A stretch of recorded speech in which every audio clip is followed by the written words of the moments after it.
question to ask, how are African Americans? And however you see African Americans is how democracy is in America. That's your measuring stick. And right now we have a court case with a man that everyone saw put his knee on a human being's neck. Mm. And you watched, I don't want to call it glee, but I think he was getting off. I think there was a reason why he had his hand in his pocket, to tell you the truth. Because I think he was getting off on what he was doing. Wow. And as long as you have something like that, America ain't going nowhere. Because if we ain't going, nobody's going anywhere in America. We are the measuring stick to determine democracy, not just in America, but in the world. Because ain't nobody like African Americans. Nobody is like us. No one has gone through what African Americans have gone through. There are people who have gone through trials and tribulations, no doubt. But nobody has gone through what we've gone through. And anybody that comes to America for a better life, the first person you should visit is the African American community. And thank them for what they did. We built this economy. America is ours. I want it. Right. Are white people descendants of black people? Yes, absolutely. Not only are they descendants, the people that we're dealing with today, African people, brother. Let's go back thousands of years now. African people are going to leave Africa. There are 6 forms of human beings. There's Australopithecus robustus, Australopithecus gracile, Homo habilis, Homo erectus, Homo sapiens, and Homo sapiens sapiens. We, as human beings right now, we are the graduated force of the Homo sapiens sapiens. Africans went into Europe, melanated, curly, kinky, nappy hair, whatever we want to call it, melanated, wide nose, wide basal index, thick lips, and went in during what's called an interstadial in the Caucasus Mountains. Gotcha. When we went into the interstadial, which was a warming trend, we didn't know that the worm glaciation was going to come in a couple thousand years. All of a sudden, the ice age, the worm ice age comes on us. We can't get back south because, first of all, we don't even know where we're going because we've been there for a couple thousand years. And so we sit there, we stay there and we start to get ready for what's about to come. To our south, if you look at a map, you'll see the Himalaya mountains, the Caucasus mountains, all of that become ice mountains that forbid human beings from being able to cross back over. So now we have to make a decision. How are we going to survive? These Africans decided to go into caves and put clothes on. In your skin, in your epidermis, you have 5 layers. You have the stratum corneum, the stratum luciderm, the stratum granulosum, the stratum spinosum, and the stratum basale. Fam, I'm only giving you these words to give you the science of it so that you can understand what's going on. You can go to Dr. Sheikh. In fact, I'm going to give you my website. You can go get my website. I've got classes on this. But what I want to just tell you to answer your question, Brother Hawthorne, you have a situation where Africans now, with the epidermis, when we're in the tropical, when we're on the equator, this complexion attracts and captures light and heat energy. But as you move away from the sun, this changes. And the evidence of it is, you see, in California, you might not have this situation, but I know in New York, it's cold outside right now. And my pigmentation right now is not the pigmentation that I am when in August. Okay. I lose pigmentation. I become lighter. Not just that, but my hair texture changes. Everybody's hair texture changes. Even if you have very tight curls, they still will relax in the cold weather. People of European descent have kinky hair too. They don't call it kinky. They call it frizzy. You got this frizz-ease, okay? They don't call it kinky, but that's what it is. Because even European hair kinks in the summertime. They call it a bad hair day. These folk is something else, bro. So in this weather, Africans now have to make a decision. Am I going to survive? Because I'm talking about an ice age where the temperature dips somewhere close to 400 something degrees below zero. When you get down to 400 degrees below zero, your skin and your brain freezes. So that's the kind of cold we're talking about. We're not talking about the 30 degrees below zero kind of cold. We're talking about the kind of cold that you got to go indoors and not come out for a couple of months.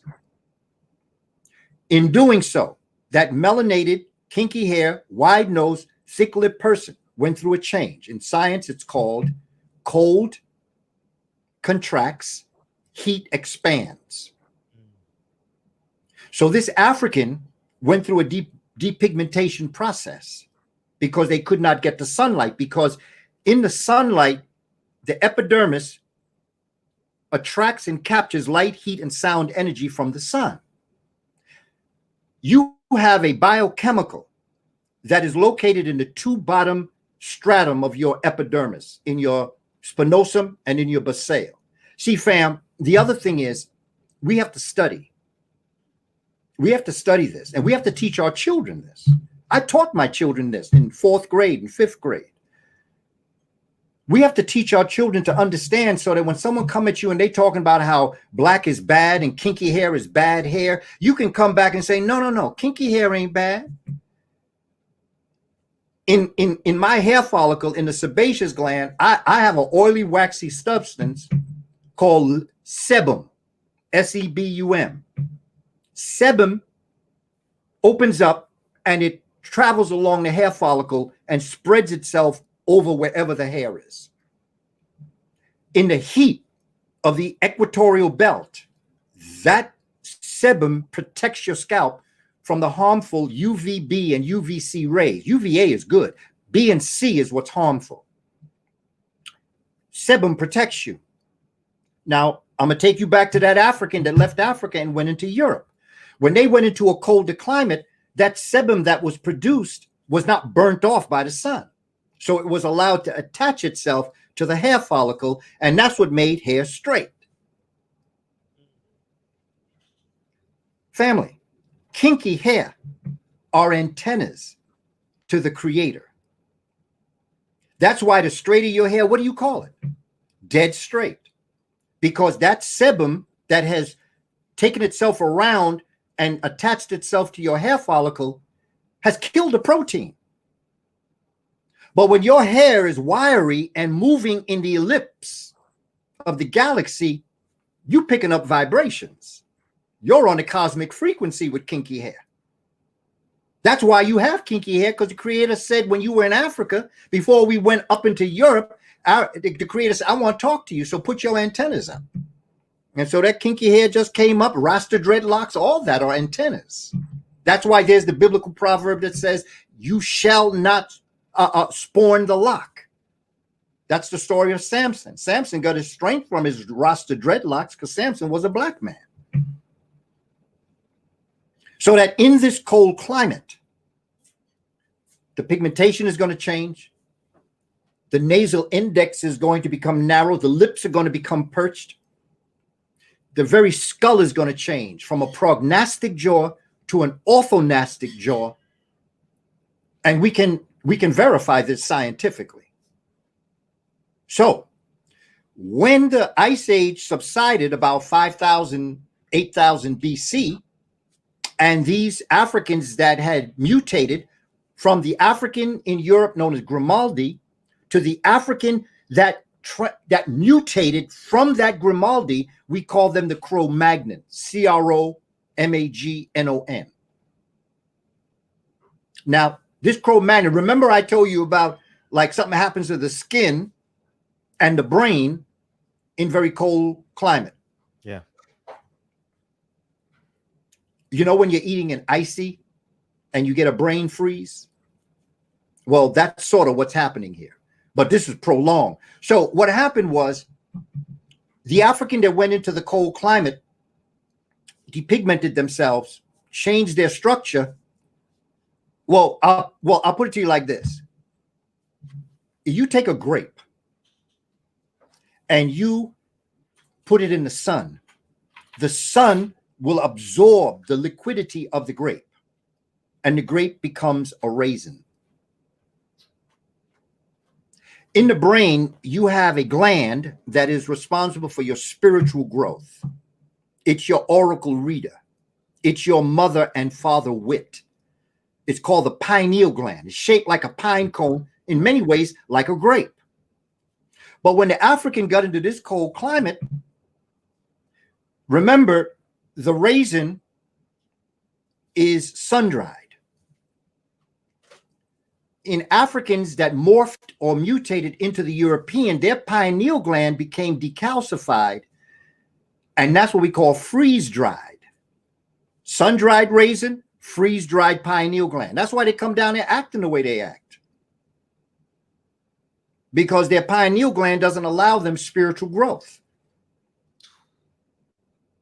And please, don't believe me. Don't believe a word I say, because I'm not here to make you believe me. I'm here to just make you think. Look at how they act. And you know what's interesting, you know, they got on President Biden's case. This is something I've been saying about them for a very long time. Biden said that they Neanderthals. I've been calling them Neanderthals for 40 years because I know how Neanderthals acted. And the way they conduct themselves, what they did on January 6th, that's Neanderthal. That's not human. That's just pre-human. That is Neanderthal. That's how Neanderthals act. Look at how they act. Look at how they conduct themselves. Look at how they dance. You know, look at how they sing. Their very best is our mediocre. Mm-hmm. Tell me any of their great stars, the very best in their world, and I'll show you somebody that's mediocre in ours better than them. Now, folk don't like to hear that, but that's the reality. But, Brother Hawthorne, to wrap up the answer, the individuals that we're dealing with today, the Europeans and the Asians, but I'm going to leave the Asians out of this for a moment because I want to focus on the European because that's who we're dealing with here. They, because of their calcified pineal gland, they came with xenophobia, fear of the foreign. They would not mate with their own. They refused to mate with their own. In fact, they insisted on mating with their own. They would not mate with the original archetype African when they came back into the southern land. So they only mated with their own. So here's what happened as it relates to Punnett's cube, P-U-N-E-T-T. I teach this in 5th grade. This is where we talk about recessive and dominant gene. See, I don't talk about superiority, inferiority, because I, like Dr. King, have always believed it is the content of your character that makes you who you are. I've never gone against somebody because they belong to a particular group, no matter who the group is. There is good and bad in all things. But there's one thing that I do know. I know science teaches us about the dominant gene and the recessive gene, and it's called Punnett's cube. What I know is that instead of mating with the archetype, which they should have done, the first thing that those Africans that mutated into Cro-Magnon should have done was to find the African and mate with them in order for them to return back onto time's history. But what they did is they only mated with their own. So what did they do? The people we're dealing with today are not mutations. They're mutations of mutations. That's science. Because you got the big B and the little b. The big B is dominant. The little b is recessive. When big B mate with big B, it strengthens the dominant. When little b mate with little b, it strengthens the recessivity of them. And right now they're dying out. They're dying out on many different levels. I have a webinar that I did on the origin of the Caucasoid, where I go all up into the Caucasus Mountains and I show people my evidence. See, because I don't believe in truth and facts. I believe in evidence. Because truth and facts can change. I'll give you an example. Yesterday it rained. That's a fact. And that's the truth. But today it was sunny. That's a fact. And that's the truth. But the fact of today and the truth of today is not the fact of and the truth of yesterday. So facts and truth can change. Evidence lasts forever. That's what I work with. I'm dropping the precise science, not emotion. And that's why, family, I'm not trying to get you to get emotionally involved in this. I want you to get intellectually involved in what I'm saying. So you know who you're dealing with out here. You're dealing with a mutation of a mutation. So when you see them running up into the Capitol with horns up on their head with their faces painted red, don't wonder why Elijah Muhammad called them a devil. Because he certainly looked like a devil to me when he was hooping and hollering up there like an animal. And they're going to talk about he's a vegan. You know there's something wrong with that. Something's wrong with that, Brother Hawthorne.